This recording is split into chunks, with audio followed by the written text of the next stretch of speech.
Not everybody's wanting that. So there's things that you need to know.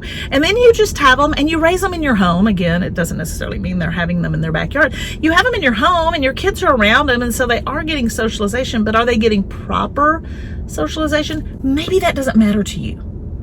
It matters to us because we've seen the difference in dogs that get it and dogs that don't. So it matters greatly to us, and we're always looking to improve that. If we're not always looking to improve, I don't know what that says about us. So we're always looking to improve. Like and subscribe. We'd love you to join us. Have we set them up for the right situations? Have we set them up socially? Have we set them up health-wise? We do a lot of things health-wise to ensure that the health of our puppies is good as we can make it within reason. Obviously, we're doing everything to set our puppies up as good as we can do with our knowledge of what kind of nutrients are they getting, what kind of supplements are they getting, what are they getting that's going to give them the best future to hand them off to you. When you look at, because I'm trained in trauma for humans, it applies to dogs as well. It applies to animals.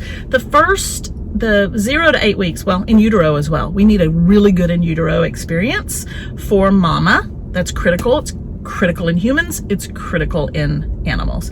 We want a good in utero experience. And then that 0 to 8 weeks is very important, what they're exposed to. But it's really 0 to 12 weeks. And then you want to carry that on, obviously. But the 0 to 12 weeks is really more like that 0 to 3 in children. We need to pour into them a lot of experiences. We need to expose them to a lot of things because their brain is developing, their body is developing, and it's just important if you want a good, well-adjusted dog. And for us, that's what we want to put out because we're not going away with our owners. We have a private page for all of our owners to remain on. They can ask us questions. They can ask the other owners questions so that we can stay in communication. It's not for us to stalk them.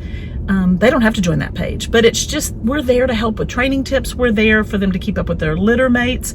We're building a community. We're not going away. We're there for the lifetime of the dog to be able to help and advise. And if we don't know the answer, we'll certainly do our best to try and find that answer for our families. And I think that's critical. So backyard breeder, that can just be good intentions, great intentions, but they can end up producing a dog with a lot of problems, either in behavior or in health, if it's not done correctly. So very, very critical to do that.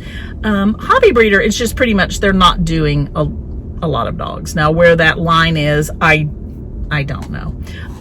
But that's not really a classification that they do have the knowledge typically about what to do. But in the market of doodles, everybody wants to breed a doodle, and that sounds great, but it's now becoming that we're producing a lot that were not intended to be produced, and putting them out in the world that are not quite ready, and they aren't exactly what people want. So my fear is those are going to end up in shelters because they either shed dramatically or they're ill because they were bred improperly. And that's a tough one for somebody that never intended that but didn't do the research. And so that can be a really bad thing for doodle owners. So you want to ask some questions before you purchase a dog, just because it's a really good price. But again, some are paying thousands, a lot of money for a dog that's not actually what they're going to get. Now, the other thing I want to talk about is brokers. A lot of people ask me about brokering dogs. Nothing wrong with being a broker as long as you're doing it the correct way. A broker is somebody who has the market, and they will purchase dogs from breeders and then sell them. Yes, they're going to make a profit. I mean, it's just like being a retailer. Of course, they're going to make a profit. How much? I mean, I don't know. That's up to them. But the problem is when that broker just goes and preys on new breeders, they don't check out the health. They just say, hey, look, I'll give you X number of dollars for your whole litter. And that new breeder who hasn't been able to sell them is like, yeah, whatever. Okay, good. And then they go and sell them for, a pretty good profit, and they don't have real information about the testing or anything that's been done with that dog. So that's a problem. There are pet stores that do that, and then they sell the dogs for, actually locally, $8,000. They're selling dogs that they are purchasing without knowledge of any testing. They just, if they look like a doodle, then they sell them as a doodle. And I've known people that have gotten one. I don't know who pays $8,000 for a dog, but whatever. And then they tested the dog, and it was like 8 different breeds. Cute as can be, but 8 different breeds, and had some health issues for $8,000. Ooh. So that was a broker going in buying them for the pet store.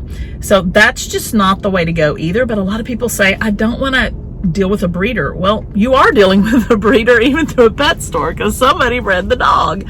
So you need to know what they're doing. But other brokers, it's just that they have the market, and they will call and offer, you know, for the puppies. It may be a new breeder that just doesn't have the following yet, and they will sell them. I did have a broker call me. They were very specific, asking me questions about my program, but I told them that I wouldn't sell to them because I want to know the families mine go to, and mine all are reserved before they're born.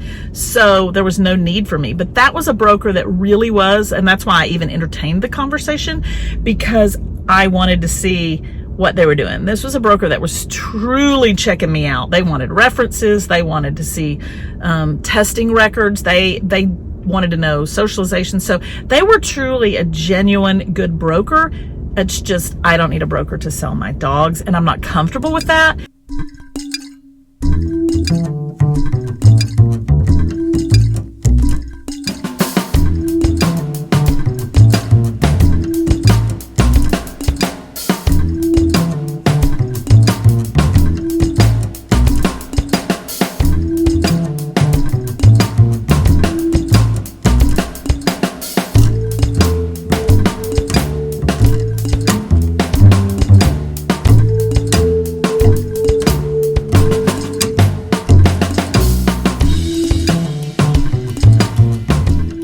I want to be the one to place my dogs in the hands of my owners.